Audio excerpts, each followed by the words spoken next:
Hola a todos los oyentes, bienvenidos a este podcast educativo llamado Administración y Gestión, un espacio en el que conversamos con profesores expertos alrededor de las tendencias en las organizaciones. Yo soy Cristian Camilo Aguirre y los estaré acompañando en este encuentro radial. Finanzas para la toma de decisiones en las organizaciones. La invitada en este capítulo es Carolina Orozco Santafe. Ella es contadora pública y magíster en administración con énfasis en finanzas. Ha sido entrenadora en finanzas y asesora en el sector privado. Es profesora de la Facultad de Ciencias Contables, Económicas y Administrativas en la Universidad de Manizales. Estás escuchando Administración y Gestión, un podcast educativo de la Universidad de Manizales. En este capítulo nos encontramos con la profesora Carolina Orozco Santafe. Profesora, ¿cómo ha estado? Muchas gracias, Cristian. Me encuentro muy bien, muy contenta de estar participando en esta serie de podcasts. Un saludo muy especial a todos y a todos los oyentes que nos escuchan. Entremos en materia de una vez. Hoy por hoy, ¿cuál es la función de las finanzas en ese mundo organizacional? Muy bien, entonces vamos a partir de lo siguiente, y es que en este espacio vamos a compartir para que hablemos un poco acerca de las finanzas y tú lo llevas inmediatamente al mundo empresarial. Pero antes de ello, quiero decirte es que nosotros tenemos que hablar desde lo personal y desde lo empresarial en dos habilidades fundamentales. Habilidades asociadas en saber hacer dinero y saber administrar ese dinero y a multiplicarlo de una manera inteligente. ¿Por qué? Porque si tú no haces una correcta administración, y uno de los caminos que va a ser la propuesta de trabajo es cómo vivimos el camino de la administración del flujo de caja. ¿Y por qué? Porque si yo no sé si mi flujo de caja es negativo o es positivo, pues lentamente, si este es negativo, me va a ir comiendo mi capital o mi efectivo. ¿Y eso qué me va a poner? Eso me va a poner en ciertos aprietos y yo necesito, obviamente, estar alerta para hacer trabajos de corrección. No sin decir que la proyección del uso del efectivo, también hablaremos un poco acerca de la periodicidad, pues me vaya a limitar en su gran momento, ¿cierto? Sino que me va a ayudar a prever qué está pasando, pero sobre todo pensando con abundancia. No pensando con escasez, sino con abundancia para poder producir más. Entonces, lo primero es reconocernos en el camino de la invitación es la caja, analizar el flujo de caja para que podamos comprender si definitivamente estoy contando con un flujo de caja negativo o un flujo de caja positivo, y eso se replica en lo personal y también obviamente en lo empresarial, porque como yo me comporto a nivel personal, lo replico en el mundo del emprendimiento, en el mundo como el empresario como tal. Profe, pues sabemos que Colombia es un país de pronto como de medianas, de pequeñas empresas, de que muchos no tienen como esos conocimientos especializados en finanzas. De pronto, como qué recomendaciones darles a ellos como para que se introduzcan de a poco en este mundo como tan amplio de las finanzas y puedan llevar sus finanzas de la organización pues plenamente. Bueno, como tú lo mencionas, y no es solamente el contexto colombiano, sino que a nivel latinoamericano nuestro tamaño empresarial está en las MIPYMES, micro, pequeñas y medianas empresas. Implica que independientemente del tamaño empresarial que yo tenga, pues una de las claves o estrategias para que yo pueda hablar de un buen control de mis finanzas es que yo empiece a llevar un registro donde pueda identificar las entradas y las salidas del efectivo. Si yo no cuento con esa información histórica, no me va a permitir hacer ejercicios de proyección, y yo hace un momento te contaba la importancia de al menos hacer una proyección mínima en periodicidad de un año para que tú puedas conocer un poco el comportamiento. Obviamente y la dinámica siempre va a ser una dinámica cambiante. Estos últimos años y los años venideros van a ser igual, bastante sorpresivos, pero sí requerimos unos mínimos de planeación. Y yo no puedo hablar de planeación si no conozco mi comportamiento histórico. Y mi comportamiento histórico me remito puntualmente si tú no sabes cuánto requieres para vivir en términos de un mes o de un año. Eso no te va a permitir hacer ejercicios de planeación. Entonces, la invitación, independientemente del tamaño empresarial que yo tenga, es 1, controlar. ¿A través de qué? A través de un registro de operaciones, cuánto me ingresa, cuánto sale, cuáles son los conceptos para que yo pueda identificar esas fugas.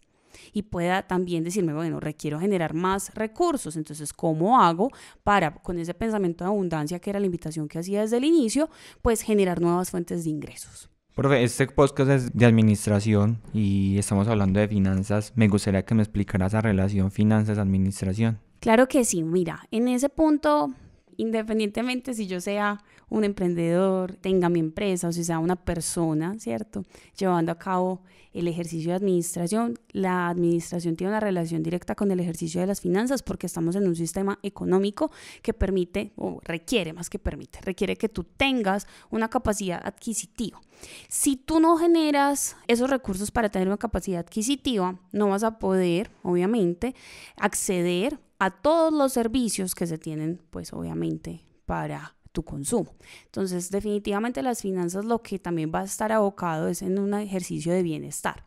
Y el bienestar en el cual vivimos en este sistema económico implica que tú tengas que generar recursos, ¿cierto? Y que sepas cómo aplicarlos. Entonces la relación está directa.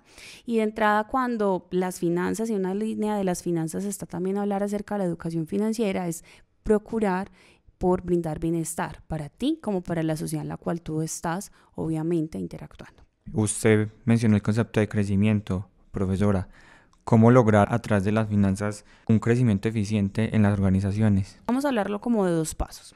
Un primer paso es tú en estrategia de crecimiento tienes que diversificar tus fuentes de ingreso e incrementarlos. Segundo, si tú vas a incrementar tus ingresos o diversificarlos, no necesariamente, si yo estoy ubicado en el mundo empresarial, no va a requerir necesariamente que tengamos un incremento en volumen de operaciones.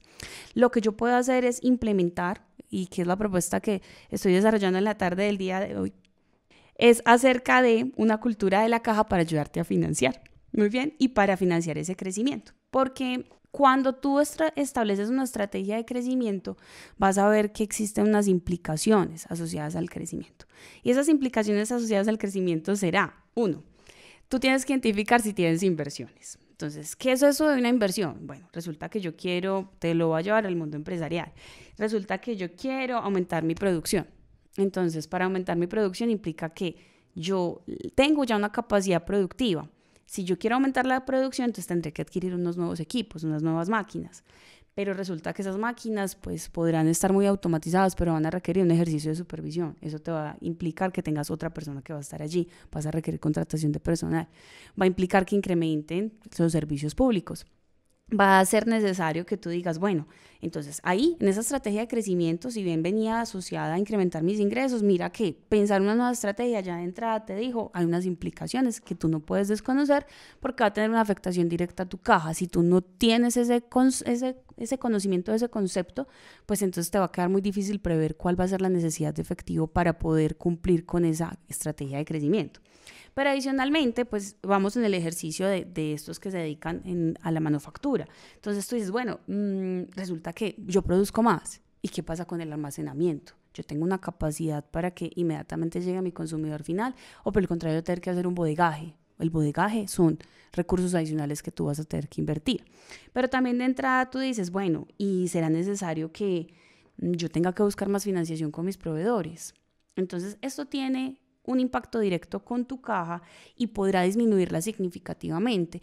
Y uno de los grandes riesgos a nivel empresarial, pero también a nivel personal, es quedarse sin efectivo. Si tú te quedas sin efectivo, si te quedas sin líquido, es como si te estuvieras consumiendo la sangre, ¿sí? Si tú secas la sangre del negocio o tu sangre, pues ya no estás apto para vivir. Entonces van a fallar todos tus sistemas de una forma directa e inmediata. Entonces, la invitación siempre va a ser que tú puedas validar que la estrategia que determines, sea bien en la diversificación de ingresos, que va a estar asociadamente a su incremento, pues va a tener también unas necesidades de inversión que tú debas desarrollar y que todo lo que tú necesites adicionalmente pues tiene un impacto directo con la caja que vayas a generar o que vayas a requerir. Profesora, entre esas estrategias había unas que implicaba que el empresario como tal tiene que asumir deudas y hay mucha gente que le tiene miedo a las deudas, como desde las finanzas personales, empresariales, cómo afrontar ese tipo de cosas y decirle como a la gente como que no, si usted tiene una deuda no es algo negativo. La primera pregunta que yo me debo hacer siempre es ¿para qué quiero adquirir la deuda? ¿Cierto? Y cuando yo me pregunto para qué la quiero adquirir, entonces la deuda por sí sola no es mala, el tema es no saber para qué la quiero, cómo va a impactar mi generación de recursos y si tengo la capacidad o no para poder asumir los costos del servicio de la deuda. Cuando hablamos de costos de servicios de la deuda vamos a estar hablando de los intereses que se van a estar pagando, pero también de los desembolsos asociados al capital. Entonces, la financiación no es mala por sí sola, pero sí debe estar alineada a una estrategia de crecimiento y debo tener la capacidad de proyectar cuál va a ser el impacto. Si yo no conozco si mi caja es positiva o negativa, voy a ponerte un ejemplo. ¿Cómo establezco el saldo de mi caja? Entonces yo recibo 100 pesos y me gasto 110 pesos. ¿Qué me está mostrando en la revisión de la caja? Que yo necesito menos 10 pesos para cubrir la operación. Si yo estoy en ese escenario y quiero acceder a financiación, la gran pregunta va a ser, con esa nueva financiación que acceda, ¿en qué la voy a invertir? ¿Me va a aumentar la operación? Y si me va a aumentar la operación, voy a tener la capacidad de revertir esa caja negativa para cubrir la operación normal del negocio más la nueva adquisición de la deuda. Entonces ese va a ser el análisis. La pregunta siempre va a ser ¿para qué quiero la financiación? Y si tendré la capacidad de caja para cubrirla. A nosotros no solamente nos escuchan pues, estudiantes de administración, personas que están vinculadas, sino personas del común. A esas personas del común, ¿qué le podríamos decir acerca del concepto de flujo de caja? Claro que sí. Lo primero es que el flujo de caja es una herramienta. Es una herramienta que a usted le permite poder identificar cuáles son los ingresos, las fuentes de esos ingresos, cuáles son esos gastos y la fuente del gasto. En la medida que yo tenga la capacidad de poder agrupar y decir, venga, ¿cuánto me ingreso? Si mis ingresos son variables, si mis ingresos son fijos, si mis gastos tienen ese mismo comportamiento, me va a permitir conocer si tengo un saldo positivo de caja. Y si yo tengo un saldo positivo de caja, como lo iniciamos en la conversación, desde el pensamiento de la abundancia, es si yo tengo una caja positiva, ¿qué me va a permitir?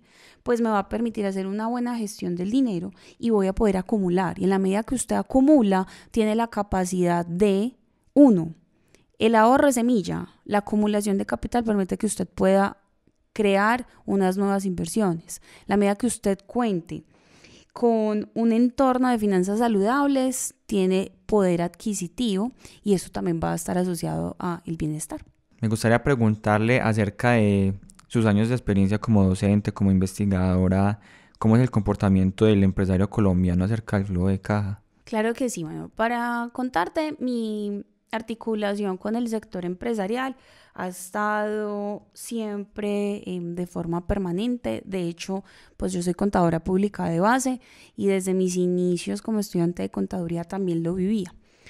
Posteriormente, en el acompañamiento de los emprendedores con ideas de negocio hasta empresas que facturan más de 500 millones y de 1.000 millones de pesos, la constante siempre ha sido el desconocimiento en el dato. Entonces, cuando tú preguntas cómo es tu comportamiento o tu cultura para la administración del efectivo, las personas de entrada no lo tienen tan claro. Entonces, ¿cuáles son esas primeras estrategias? Bueno, lo primero, usted tiene la información, usted sabe cuánto tiene en caja en este momento. A veces no lo sé. Lo siguiente es, bueno, ¿cuál es la gestión que realiza con esa caja? En su negocio todos conocen que hacen parte de la generación del efectivo. Usted sabe cuánta caja tiene para cuánto tiempo. Las personas a veces no saben si tienen caja para 1 mes, para 2 meses, para 3, no conocen. También se les pregunta, bueno, ¿usted sí tiene un control efectivo? Tampoco. Y por más grande que sea la organización, si de entrada, desde el inicio, no tiene claridades sobre ese proceso, va a ser muy complejo que pueda anticiparse. Entonces, también desde la mirada del flujo de caja es, ¿cuál es su cultura? O sea, ¿usted qué permite? En la medida que usted permita, esa va a ser la línea de su cultura, que va a estar acompañada de creencias, de sus comportamientos en su organización, también de lo que es como el significado compartido. Entonces, cuando tú conversas en la organización, yo te decía, ¿qué tanto sabe, por ejemplo, el de ventas que va a generar impacto en caja? Entonces, si yo soy una persona comercial, yo digo, bueno, listo, efectué la venta y vendí a 30 días y me desconecto del proceso de recaudo del dinero. Yo voy a recibir posiblemente una comisión sobre esa venta, pero como yo ya recibí, la venta ya fue efectiva, pero si el cliente no paga los 30 días, entonces ya no son recursos que va a tener la organización en ese momento. Entonces, la articulación es mi compromiso, si yo soy un comercial, es hasta el momento en el cual el dinero ingresa a la organización, porque eso dependerá que se tenga el efectivo suficiente. Entonces, de entrada, cuando se le pregunta también a los empresarios, bueno, ellos ven sus estados de resultados, ¿cierto? En el estado de resultados, estado de rendimiento, tú encuentras los ingresos, los costos y los gastos, si hay una utilidad, Y te dicen, bueno, pero yo no veo esa utilidad representada en mi caja. ¿Por qué? Claro, porque en el marco de los ingresos, si tú tienes ventas a crédito o a contado, pues si tú no estás haciendo un buen recaudo de esas ventas a crédito, significa que no vas a tener caja suficiente para desarrollar la operación. Y lo otro es, bueno, ¿tú qué tanto has revisado tu ciclo de caja a la luz de los compromisos que tienes en el recaudo, pero los compromisos que tienes para el pago? A veces yo no sé cuántos días tengo, entonces te decía, la proyección de mi caja. Si yo, por ejemplo, a mis clientes les doy un tiempo de financiación a 30 días y resulta que mis proveedores me dan una financiación a 15, yo de entrada necesitaría una caja adicional porque no voy a alcanzar a recaudar el dinero de mis clientes para pagarle a mis proveedores. Entonces siempre la relación tendrá que ser que mis clientes me paguen antes de lo que yo le tenga que pagar a mi proveedor. Pero si yo no conozco los tiempos de mi caja, no he hecho una revisión de ese comportamiento, pues me voy a ver en una sin salida de efectivo consiguiendo créditos, que los créditos que son para cubrir la inmediatez, pues por lo general tienen unas tasas más altas. Entonces, la primera invitación que yo siempre hago es 1. Identifique cuáles son sus modelos de ingreso, o sea, usted cómo recauda. Segundo, cómo está gestionando usted, si le da financiación a sus clientes, cómo está financiándole a ellos, cómo está la política de esas cuentas por cobrar. Pero también usted cómo está en su relacionamiento con sus proveedores para que defina ese ciclo de las cuentas por pagar. Y para las empresas que manejan inventarios, pues a veces hay muchos recursos en unos inventarios que no se mueven. Eso es caja. Entonces, ¿usted cómo gestiona para tener stock de inventarios que sean eficientes? Y por último, pues usted se debe sentar a la luz de esa cultura de su organización y también de su modelo de negocio, cómo se pueden generar otras ideas para que usted pueda generar unas tácticas propias que le permitan administrar de una forma adecuada la caja. Quiero preguntar algo acerca del ejemplo que usted nos ponía, y es cómo lograr esa articulación entre las áreas comerciales y financieras en las organizaciones. Muy bien, entonces de entrada es que no nos podemos pensar como islas, independientemente del tamaño empresarial en el que yo esté. Ya lo hemos hablado que pues obviamente Colombia, la participación que tiene es más de MIPYMES, ¿sí? Son muy pocas empresas grandes en el país. Entonces lo primero es que todos deben saber qué hace el otro y todos deben saber cómo su proceso afecta en la generación de la caja de la organización. Si yo no conozco lo que hace mi compañero y no conozco eso cómo afecta al resultado final, entonces muy fácilmente vamos a estar desconectados y vamos a generar dinámicas internas que no van a permitir una correcta administración del efectivo. Y cuando te hablo de unas dinámicas adecuadas, el objetivo de la organización es generar ¿qué? Generar unos excedentes. De esos excedentes, ¿quiénes se desprenden? Se desprende el desarrollo del objeto social. El objeto social, independientemente si yo estoy en un sector servicios, manufactura o comercio, pues todos tenemos un eje y una línea, desde el que pide el producto o los insumos, el que está en el proceso de producción o el que está en disposición para hacer la distribución, quien hace todo el canal de comercialización, porque yo también debo identificar cómo es mi ejercicio de comercialización, si es directo, si es con terceros, cómo está mi cadena. Y cada uno de los integrantes de las organizaciones debe saber en qué paso va para que al final el resultado sea el recaudo de ese efectivo y caja. Profesora, en la pregunta anterior usted me mencionaba como un poco las falencias de las que usted ha podido identificar en sus años de experiencia. Me mencionó de pronto como la falta de claridad respecto como a los datos de los flujos de caja. ¿Qué otras falencias se han logrado identificar? Sí, falencias asociadas a, pues el insumo principal es la información.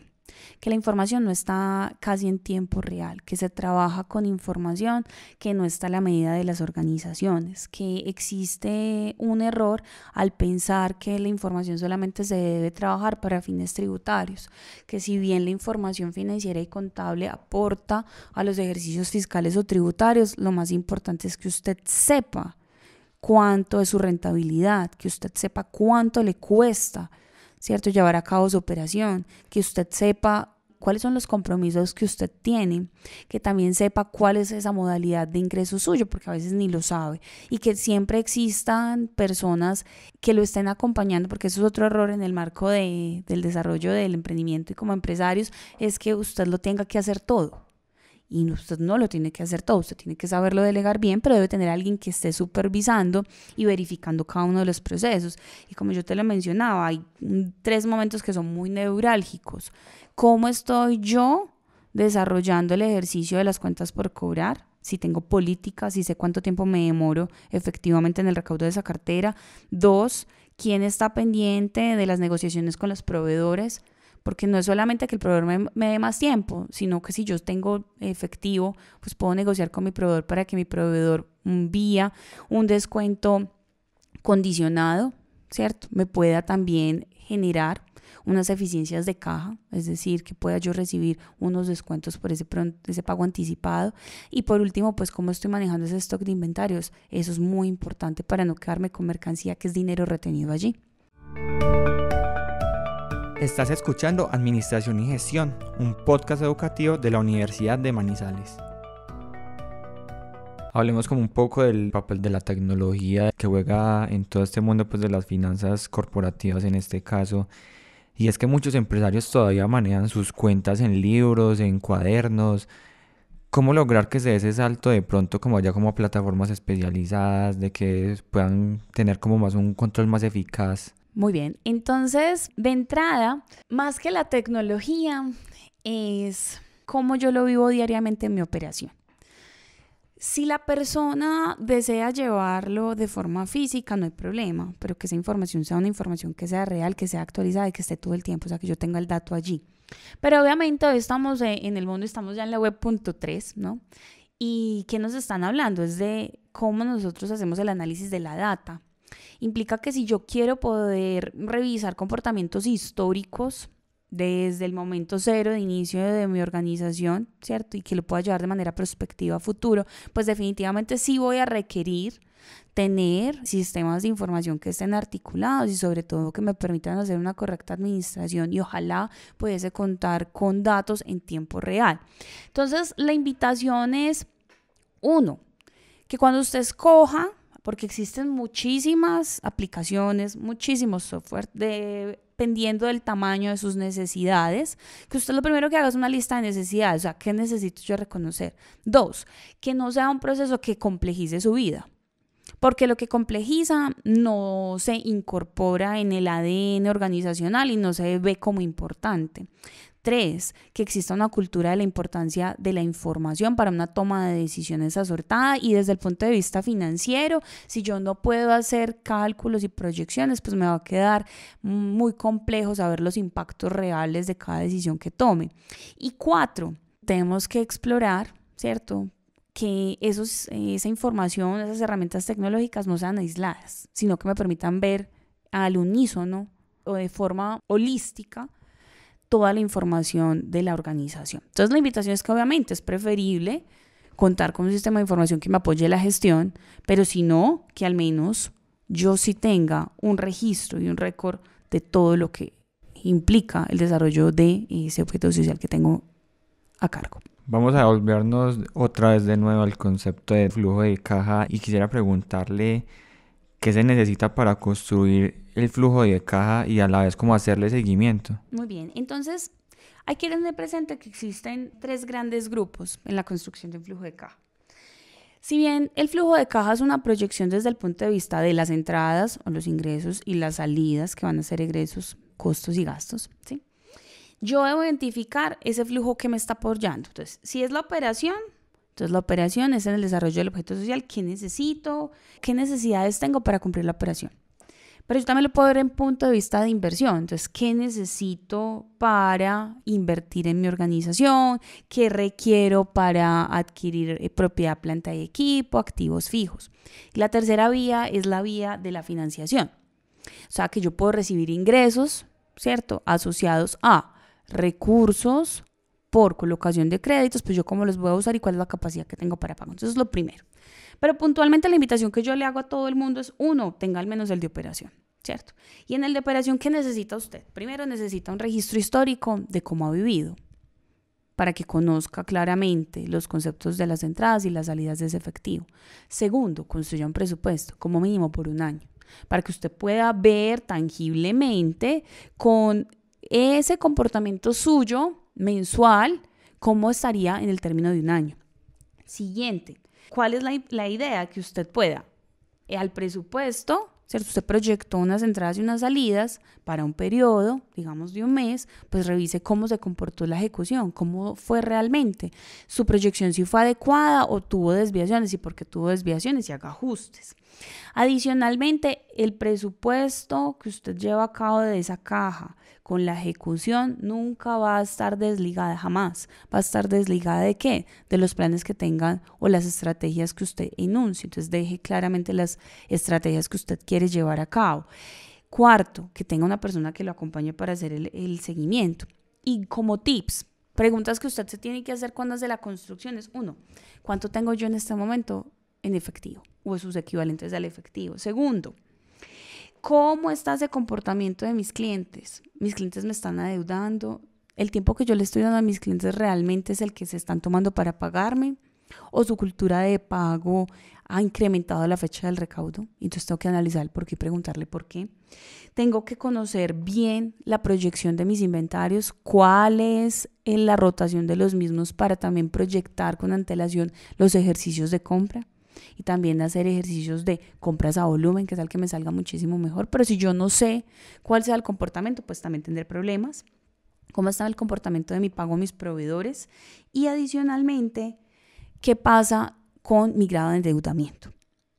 Si tengo endeudamiento o no. Y si el endeudamiento que tengo, siempre la invitación es, si es un endeudamiento de corto plazo, es porque en la misma operación yo voy a recuperar los recursos para pagarlo. Yo nunca financio endeudamiento de operación a largo plazo. Cuando me refiero a largo plazo es más de un año. Durante la conversación hemos mencionado varias veces el concepto de MIPYMES y quisiera preguntarle cuál es el momento como apropiado cuando ellos dicen: yo llevo mis finanzas pero no tengo cómo pagarle de pronto a un contador, a un financiero. Estas personas, ¿qué pueden hacer en esos casos? Muy bien, entonces yo voy a aprovechar y voy a hacer aquí una cuñita, y resulta que en el caso de Manizales contamos con unidades de emprendimiento en las universidades, las cuales ofertan muchísimos espacios de formación, pero también de mentoría y también de asesoría frente a los temas en los cuales usted sienta falencias. Entonces, la invitación siempre para las personas que puedan contar con universidades donde tengan unidades de emprendimiento, pues es acérquense. ¿Para qué? Para que a partir de allí puedan acceder a alguno de estos programas y se les haga una correcta orientación.